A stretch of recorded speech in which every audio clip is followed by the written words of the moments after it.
성경을 읽다 보면 종종 하나님의 자녀에게, 성도에게 주시는 하나님의 명령이 나옵니다. 예를 들어 하나님을 경외하라, 사랑하라, 용서하라, 겸손하라 등등 많은 명령들이 주어지죠. 하나님께서 이런 명령을 주시는 이유는 분명합니다. 신명기 10장 12절 13절 같이 읽겠습니다. 이스라엘아, 내 하나님 여호와께서 내게 요구하시는 것이 무엇이냐? 곧 내 하나님 여호와를 경외하며 그의 도를 행하고 그를 사랑하며 마음을 다하고 뜻을 다하여 내 하나님 여호와를 섬기고 내가 오늘 내 행복을 위하여 내게 명하는 여호와의 명령과 규례를 지킬 것이 아니냐. 하나님께서 우리에게 명령하시는 이유는 그 명령에 순종하는 우리를 보면서 하나님이 기뻐하시려고 하신다. 물론 순종하는 모습을 보면 기쁘시겠지만 그것이 하나님이 우리에게 명령하시는 가장 큰 이유는 아닙니다. 오히려 13절 읽었던 말씀처럼 우리의 행복을 위하여 하나님은 말씀하시고 명령하시는 것입니다. 현대 사회는 협력, 탈권위주의가 정치, 사회, 기업 전반에 영향을 미치고 있습니다. 그래서 명령하는 것에 대해서 부정적으로 반응할 때가 많습니다. 물론 인간관계에서 권위주의는 벗어나야 하겠지만 또 반대로 협력한다고 해서 온전해지는 것도 아닙니다. 왜냐하면 애초에 우리 사람은, 인간은 불완전한 존재이기 때문입니다. 따라서 인간관계 속에서 만들어진 모든 문화는 장단점이 있기 마련이고, 그런 의미에서 권위주의라고 마냥 비판만 할 수 없고 탈권위주의라고 해서 마냥 좋게만 볼 수 없는 것입니다. 그러나 하나님과 사람과의 관계에서는 그 적용이 달라집니다. 하나님은 우리 사람들과 협력하셔도 협력 그 자체가 완전하십니다. 왜 그럴까요? 우리 인간들이 무언가를 기여해서가 아니라 하나님께서 완전하시기 때문입니다. 반대로 하나님께서 인간들에게 무언가를 명령하셔도 그 명령 자체도 완전합니다. 왜요?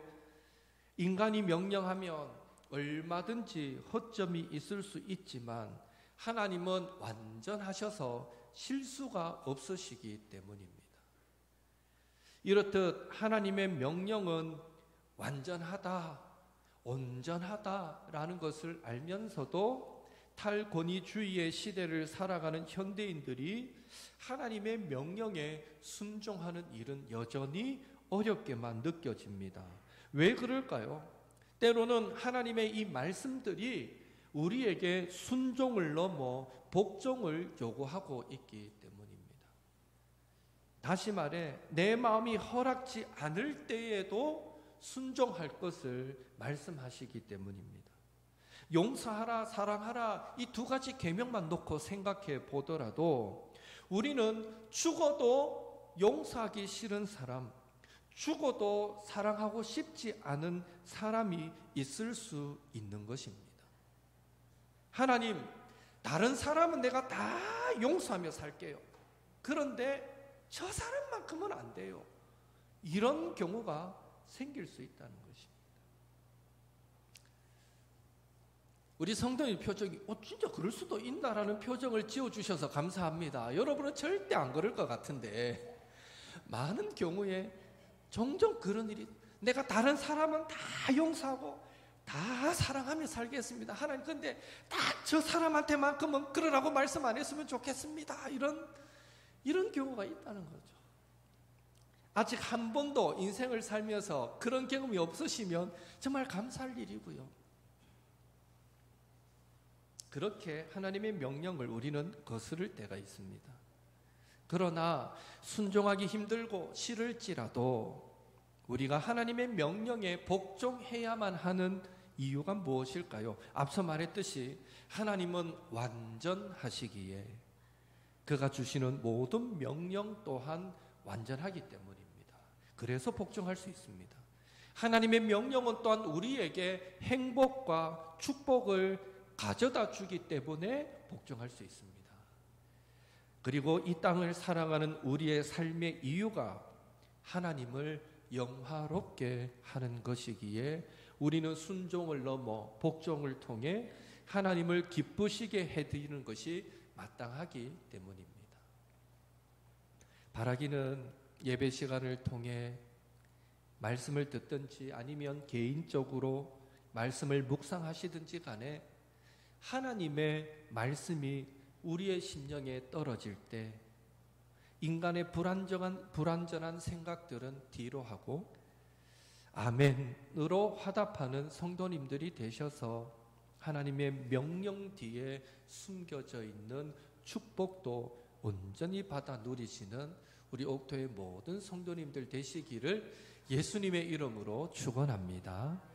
그런 의미에서 오늘 데살로니가 교회 성도들에게 준 이 세 가지 명령 또한 오늘 우리의 행복을 위해 주시는 하나님의 축복의 말씀인 줄로 믿습니다. 우리가 이 말씀을 또 한번 묵상하며 은혜 받기를 원하는데요. 첫째로 하나님께서 우리에게 주시는 명령은 16절에 나오듯이 항상 기뻐하라 라는 것입니다. 강조점은 항상에 있습니다. 항상 기뻐하라. 그리스도인의 삶, 성도의 생활은 항상 기뻐하는 생활이 되어야 한다라고 말씀합니다. 그러나 항상 기뻐하기가 쉬운 일이 아닙니다. 당장 오늘 이 밤에 말씀의 은혜 받고 기도해서 은혜를 받고 돌아간다 하더라도 우리가 내일 하루를 살아갈 때에 온전히 기뻐하며 살 자신이 있는 성도님들이 과연 우리 가운데 몇 분이나 계실까요? 쉽지 않을 것입니다. 왜 그렇습니까? 내일 하루를 살아갈 때 자신도 모르게 한숨이 나올 수가 있고요. 자신도 모르게 혈기가 확 솟구치기도 하고요. 자신도 모르게 분노나 원망이 생겨날 수 있기 때문입니다. 항상 기뻐하며 산다는 것 자체가 정말 쉬운 일이 아니죠. 그렇다면 우리는 어떻게 기뻐하며 살 수 있습니까?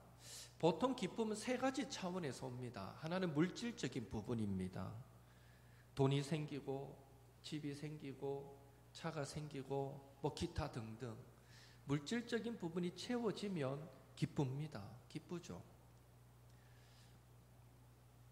여성들은 또 철마다 옷이 많이 필요하잖아요.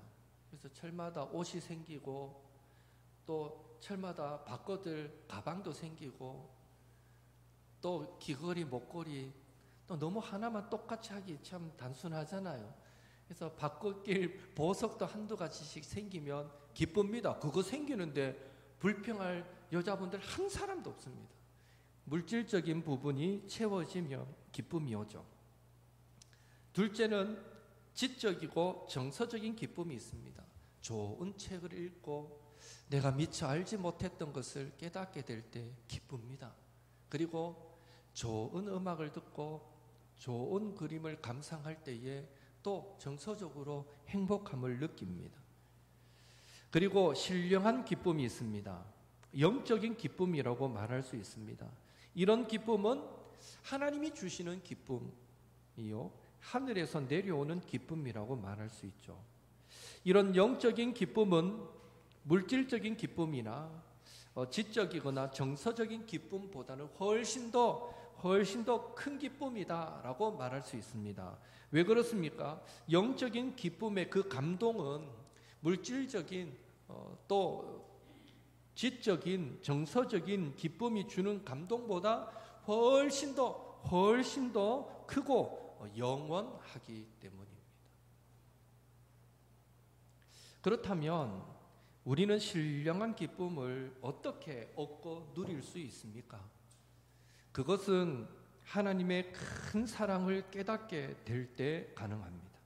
하나님께서 저와 여러분에게 베풀어 주신 그 사랑은 죄 많은 우리를 구원하기 위해 독생자까지 아낌없이 내어주시고 그 독생자를 십자가에 못 박아 죽이시기까지 하셨던 사랑입니다. 다시 말해 불과 유황이 타고 있는 지옥불에 떨어질 수밖에 없는 죄인인 우리를 예수님의 십자가로 말미암아 하늘나라로 생명수 강이 흐르고 생명나무의 열매가 맺히는 그 하늘나라로 다시는 사망이 없고 애통하는 것도 곡하는 것도 아픈 것도 없는 그 하늘나라로 들어가게 하신 사랑입니다. 그 놀라운 하나님의 사랑을 깨닫고 그 영원한 하늘나라를 소망할 때 우리는 이 세상이 줄 수 없는 기쁨을 누리게 되는 것입니다. 항상 기뻐할 수 있는 그 기쁨이 거기에서 나오는 것입니다. 그런 의미에서 이 영원한 천국의 기쁨도 모르고 이 땅의 삶이 전부인 줄로 알고 그저 무엇을 먹을까 마실까 입을까 염려하며 살아가는 세상 사람들은 참으로 불쌍한 사람들이다라고 말할 수 있습니다. 반면에 힘들어도 어려워도 아파도 가난해도 영원한 하늘나라가 나를 위해 준비되어 있다라는 것을 믿고 살아가는 성도는 참으로 행복하다라고 말할 수 있습니다. 바라기는 이 땅을 살아갈 때에 물질적인 기쁨 또 지식적이고 정서적인 기쁨도 예수님 안에서 저와 여러분 위에 충만하게 넘치기를 예수님의 이름으로 축복합니다. 그러나 더 큰 기쁨이 영적인 기쁨이기에 예수님의 십자가 구속의 은혜와 사랑을 깨닫고 누구든지 그를 믿는 자마다 허락하신 영생, 영원한 하늘나라가 있다는 사실을 기억하면서 지금도 나를 위한 처소를 주님이 예비하고 계신다라는 사실을 기억하면서 절망과 슬픔과 한숨으로 가득한 이 땅을 항상 기쁨으로 살아가시는 우리 옥태의 모든 성도님들 되시기를 예수님의 이름으로 축원합니다. 우리의 시선이 천국을 향하고 주님을 향하다가 조금이라도 곁눈질 하는 순간 그때부터 불행은 들어오는 거예요. 그렇게 보시면 돼요. 더 많이 세상을 향해 더 많이 시선이 가면 갈수록 우리는 비교하는 가운데 점점 불행해질 수밖에 없고 세상을 향해 또 우리의 시선이 자꾸 주님을 향하면 향할수록 십자가를 향할수록 우리는 점점 기뻐할 수밖에 없습니다. 그렇다고 세상을 등지자는 얘기가 아니에요. 그 속에 살아가되 그 속에서 예수 믿는 자로 살아가되 우리의 시선은 늘 하나님을 향하고 주님을 향하고 영원을 소망하자라는 것이죠. 둘째로 하나님의 두 번째 명령은 쉬지 말고 기도하라라는 것입니다. 이것은요, 답답한 일이 있어도 기도하고 괴로운 일이 있어도 기도하고 근심된 일이 있으면 기도하고 걱정되는 일이 있어도 기도하고 어떤 문제가 있더라도 기도하라라는 것입니다. 왜 쉬지 말고 기도하라고 우리에게 말씀하실까요? 우리가 구하고 부르짖을 때에 하나님께서 응답하시고 도와주신다고 약속하고 있기 때문입니다. 국민 복지와 안전을 위해서 꼭 필요한 것이 참 괜찮은 제도가 119 긴급 구조 시스템이다라는 생각이 듭니다. 119가 없을 때는 그 역할을 도대체 누가 감당했나 모르겠어요. 갑자기 사람이 쓰러지거나 위급한 일이 생기면 이제는 대한민국 국민이면 누구나 119를 누릅니다. 너무 장난쳐가 문제죠. 이제는 동네 아저씨라 생각하고 술 마시고도 누르고 별 사람이 다 있어서 정말 필요한 전화가 제때 못 걸려가지고 위험에 처하는 사람들이 생기기도 하는데요. 하수구에 빠진 아이도 119 걸면 전화합니다. 하수구에 개가 빠져서 하면 119 하면 꺼내줍니다. 또 사람이 쓰러지면 병원으로 옮겨줍니다. 이렇듯 응급한 상황에 119에 전화하듯이 기도는 성도 영혼의 행복과 안전을 위해 하나님께 전화하는 것과 같습니다. 기도하면 하나님께서 달려오셔서 어떤 문제라도 들어주시고, 그래 네 뭐가 문제고 말해봐라, 다 들어주시고 또 위로해 주시고 도와주시고 선한 길로 인도해 주시기 때문입니다. 박창환이라는 장로님의 간증입니다. 실제 이분이 이 인적 사항이 인터넷에 혹시나 있을까 싶어 검색해 봐도 잘 나오지 않아요. 김장한 목사님이 이분을 아시는 것 같아요. 그분 설교에 그 장로님하고 설교일에 말씀하시는 거 보니까 좀 친분이 있으셨던 것 같은데, 하여튼 이 박창환 장로님의 간증인데요. 이 장로님은 6.25 때 북한군에게 포위당해서 3일 동안 물 한 모금, 쌀 한 톨 먹지 못하고 이제는 거의 죽게 된 상황에 처하게 되었답니다. 죽게 생겼으니까 뭔들 못하겠어요. 그래서 그렇게 그가 믿음 있는 사람도 아닌데 하나님 앞에 간절하게 기도했더랍니다. 살고 봐야 되니까. 하나님, 이번에 절 살려주시면, 이번에 꼭 한 번만 절 살려주시면 제 생명을 다해서 살겠습니다 하고 간절히 기도했대요. 살려달라고. 그런데 기도를 하는데 갑자기 선명하게 자신이 귓가에 소리가 들리는 것 같더래요. 오늘 밤 11시에 탈출해라, 이렇게 선명하게 들리더래요, 그 음성이. 그래서 기도를 끝내고 왜 하필이면 밤 11시지? 궁금하잖아요. 본인도 이게 잘못 들은 거지. 근데 분명히 그 음성이 들렸는데 왜 11시지? 궁금한 마음으로 밤 11시가 되도록 기다렸습니다. 그런데 밤 11시가 되니까 갑자기 잔잔하던 이 산에 바람이 불기 시작하는데 거의 태풍에 가깝게 엄청난 바람이 불기 시작하는 거예요. 여러분, 산에 바람 불면요, 나무가 막 흔들리고 가지 흔들리는 소리가 엄청 시끄럽습니다. 남자분들 군생활을 해보면 다 알잖아요. 훈련 나가가지고 산속에 텐트 치고 자면요, 밤에 바람 불 때는 잠 못 자요. 너무 시끄러워서. 이 바람에 나무 흔들리는 소리가 대단하거든요. 그랬는 것 같아요. 갑자기 바람이 부는데 막 나무 흔들리는 소리, 막 이 온 산이 시끄러웠다고 합니다. 그래서 계곡을 타고 내려가는데 바로 20m 앞에 인민군이 기관총을 들고 보초를 서고 있는데도 이 바람 소리가 워낙 세니까 이 사람이 걸어갈 때 돌 밟는 소리, 나뭇잎 밟는 소리, 이런 소리가 아예 안 들리는 거예요. 그래서 무사히 도망칠 수 있었다라는 간증입니다. 그 장로님의 기도를 들으시고 하나님이 그 밤에 아주 강한 바람을 보내주신 것은 아닌가 생각해 보게 됩니다. 저와 여러분도 쉬지 않고 부르짖어 기도하면 전능하신 하나님께서 우리의 가정과 자녀들을 지켜주시고 세계 곳곳에 여러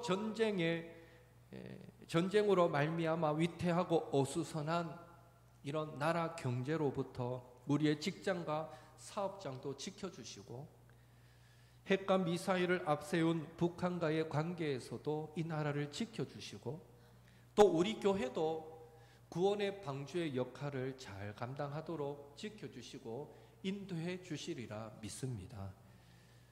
사실 따지고 보면 우리가 할 수 있는 일이 기도 외에 무엇이 있을까요? 늘 반복되는 일도 실수할 수 있는 것이 연약한 인생인 것을 감안하면 하루하루 무탈하게 살아갈 수 있다는 사실 그 자체가 얼마나 큰 기적이고 은혜인가를 생각하지 않을 수 없는 것입니다. 아무쪼록 하나님께서 도우시지 않으시면 우리는 아무것도 아니라는 사실을 항상 기억하면서 전능하신 하나님 앞에 겸손하게 무릎 꿇으시고 그 하나님의 도우심을 날마다 구하며 나아가시는 저와 여러분이 되시기를 예수님의 이름으로 축원합니다. 마지막으로 세 번째 명령은 범사에 감사하라입니다. 왜 범사에 감사해야 합니까? 이유는 간단합니다. 우리에게 되어진 모든 일들이 주님의 은혜였기 때문입니다. 그러니 감사해야 됩니다. 감사의 제목을 찾다 보니까 이런 생각이 들어요. 먼저 우리가 짐승으로 태어나지 않고 사람으로 태어났으니 얼마나 감사합니까? 아무리 요즘 시대가 개팔자가 상팔자라 하지만 우리 가운데 내가 왜 개로 태어나지 못했을까 하고 아쉬워하고 불평하는 성도님들은 한 사람도 없을 거예요. 우리가 사랑받는 하나님의 자녀로 사람으로 태어났다는 게 얼마나 감사합니까? 이 땅에는 이런저런 이유로 장애를 갖고 살아가는 사람들도 많습니다. 나면서부터 장애를 가진 분들도 많고요. 후천적으로 불미스러운 사고로 장애를 갖는 분들도 많습니다. 알고 보면 우리에게도 늘 그런 위험의 요소들은 곳곳에 있었습니다. 그러함에도 오늘 우리는 사지멀쩡하게 건강하게 특별한 어려움 없이 잘 살아가고 있습니다. 이 또한 얼마나 큰 하나님의 은혜입니다.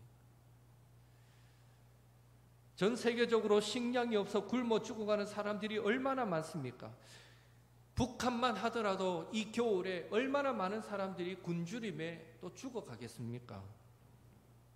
그러나 오늘 우리는 없다 하면서도 삼시세끼 먹으며 살아가고 있으니, 세끼 먹으면 살찐다고 두 끼 먹고 살아가고 있으니 이 얼마나 감사한 일입니까? 북한 사람들은 이해 못할 거예요. 어떻게 두 끼를 먹어도 살이 찌냐고. 예. 지금 병원에 가면 얼마나 많은 사람들이 질병으로 신음하며 고통하고 있습니까? 그러나 우리는 물론 개개인의 차이는 있지만 또 어느 정도의 질병을 안고 살아가시는 분들도 계시지만, 그러나 건강하게 이마만큼 살아가고 있으니 얼마나 감사합니까? 게다가 지금 이 땅에는 예수님을 알지 못하고 그 영혼이 지옥길을 향하고 있는 사람들이 얼마나 많습니까? 그런 의미에서 오늘 우리는 예수님 믿고 구원받아 천국길 가고 있으니 참으로 감사한 일입니다. 또한 예수님을 믿어 이렇게 은혜로운 옥토교회에 나와서 신앙생활을 하고 있으니 좋은 교인들 만나서 신앙의 교제하고 사랑하며 살고 있으니 이 얼마나 감사합니까? 예, 아멘 안 나오면 한 번 더 하려 했는데 예, 우리 교회 좋은 교회잖아요. 예, 하고 많은 교회 중에 이렇게 좋은 교회 보내주셔서 정말 감사해요. 진짜 교회들마다 다툼이 있고 분쟁 있는 교회들이 참 많습니다. 보기보다 요 가까운 요 교회도 지지난주에 그 목사님 사임하고 나갔는데 갑자기 사임하고 나갔어요. 목사님하고 교회 성도들 관계가 틀어지니까 뭐 방법이 있습니까? 서로 마음이 안 맞는 거예요. 참 안타깝죠. 자꾸 싸우는 일들이 일어나고, 다음 주 월요일 날 여기서 임시노회를 하는데 그 중에 하나의 안건도 또 싸우는 안건이에요. 교회 안에서 싸움이 해결이 안 되니까 노회 앞에 청원을 하는 거예요. 제발 이것 좀 해결해도 우리는 스스로 해결 못한다. 그래서 그거 다루는 거예요. 임시노회 모여가 조사처리위원회를 내자, 뭐 아마 이런 결론 나올 거예요. 사람 보내서 어찌됐건 살리보자. 예, 아무리 은혜로운 우리 모임이지만 한번 틀어지면 스스로 해결할 수 없는 지경에까지 이르고 서로에게 상처를 주고 아픔을 주는 일들이 얼마나 많이 일어납니까? 교회들 안에서도. 그런데 우리 옥토교회는요 얼마나 좋은 교회인지 몰라요. 예, 참 감사하죠. 여러분 교회 올 때 막 스트레스 받습니까? 막 오기 싫은데 억지로 옵니까? 제가 한때 그런 적이 있었어요. 다른 교회에 있을 때 그 교회 분쟁이 있어서 그 분쟁의 제일 앞에 제가 서 있었거든요. 왜냐하면 부목사로서 그 일을 해내야 되니까. 어떻게든 분쟁이 빨리 마무리되도록, 성도들 마음 안 상하도록, 또 막 동요가 일어나지 않도록 막 그거를 어떻게든 한다고 제일 앞장서 있으니까 정말 힘들더라고요. 그래서 교회 반대편에 있는 분들은 저를 보고 세상에 듣도 보도 못한 욕들 다 하시고, 예, 걸어가고 있는데 뒤에서 달려가 뒤통수를 때리고 도망가시고 난 뒤통수도 맞아봤어요. 예, 한 20명이 날 애워사고 막 협박하고 떠밀고 벽으로 밀쳐가지고 죽인다 하고 막 그런 것도 한번 당해보고, 하여튼 별짓을 다 당해봤는데, 예, 참 그거 할 짓 아니더라고요. 오죽 힘들었으면 그때 제가 주일이 오는 게 얼마나 싫은지, 또 내일이 주일이네, 교회 가기가 싫은 거예요. 또 가면 그 사람들과 또 다퉈야 되고 대치해야 되고. 저는 억울한 게, 성도는요 기분 나쁘다고 막말 다 해요. 저한테 갖다 때리기도 하고. 그럼 저는 아무것도 못 해요. 목사가 그거 갖다 대고 욕을 할 수가 있나? 한 대 때린다고 같이 때릴 수가 있나? 야, 이거는 뭐 하는 대로 당해야만 되니까 이 속이 터지는 거죠. 예, 하여튼 뭐 별 얘기 다 나왔는데 원고에도 없던 얘기가, 그때 제가 너무 힘들어가 간을 다쳐가지고 1년 6개월 동안 약을 먹었어요. 예, 극도의 스트레스가 몸을 상하게 만들거든요. 어떻게 그 시간들을 또 견뎌냈는가 싶긴 한데, 여하튼 지금도요 그렇게 교회들마다 다툼이 있고 상처 있는 교회들이 너무 많아요. 예, 그런 거에 비하면 여러분 교회 올 때 오늘 또 교회 가야 되나, 안 가면 안 되고, 뭐 이렇지 않고 기쁘게 올 수 있다는 게 이게 얼마나 감사한 일인지 몰라요. 영국의 위대한 왕으로 존경받는 왕 중에 빅토리아 여왕이 있습니다. 18세의 왕위에 올랐을 때 그녀가 국정에 대해서 뭘 알겠습니까?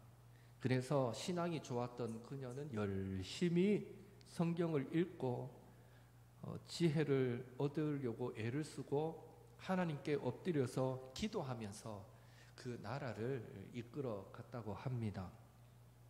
그런데 한 번은 이 여왕이 기차를 타고 어딘가 가고 있는데요, 맨 앞에 기차를 운전하던 기관사가 보니까 이 철로, 저 앞에 철로 위에 어떤 검은 망토를 입은 사람이 잠시 보였다가 사라지는 거예요. 그래서 급하게 기차를 세웠어요. 이거 뭔가 암살 계획인가 뭐 이런 생각이 들 수 있잖아요. 급하게 브레이크를 걸어서 기차를 세웠어요. 그리고 이제 군인들 뭐 경찰들이 내려가지고 주변을 수색하죠. 근데 사람은 찾지 못했는데 그 지점에서 앞에 한 2, 3km 앞에 가보니까 철로가 끊어져 있는 거예요. 예, 아마 어떤 일부러 끊어진 게 아니라 하여튼 끊어져 있었대요. 그래서 이게 그러면 왜 앞에 보였던 게 뭔가 하고 이래 조사해 보니까 결론이 어떻게 났나 하면, 이 기차가 앞에 이래 비추는 이 전조등처럼 비추는 등이 있는데 그 등에 나방이 하나 가다가 탁 달라붙었던 거예요, 잠시. 근데 그 그림자가 저 앞에 비치는데 마치 망토를 입고 있는 것처럼 보였던 거예요. 그러다 나방이 사라지니까 다시 사람이 사라진 것처럼 보였고, 아마 그랬던 것 같습니다라고 결론이 났어요. 그 결론이 나니까 전부 다 한숨을 쉬면서, 이야, 그 큰 나방 한 마리 때문에 우리 다 살았다. 안 그랬으면 저 철로 탈선됐으면 큰일 날 뻔했다라고 얘기를 할 때에 이 빅토리아 여왕이 뭐라고 말했나 하면, 아닙니다. 나방 때문에 우리가 산 것이 아니라 하나님께서 우리를 구하시기 위해 나방을 보내주신 것입니다 라고 말했다는 일화가 있습니다. 매사에 하나님의 은혜를 알고 감사할 줄 아는 신앙, 참 귀한 신앙이죠.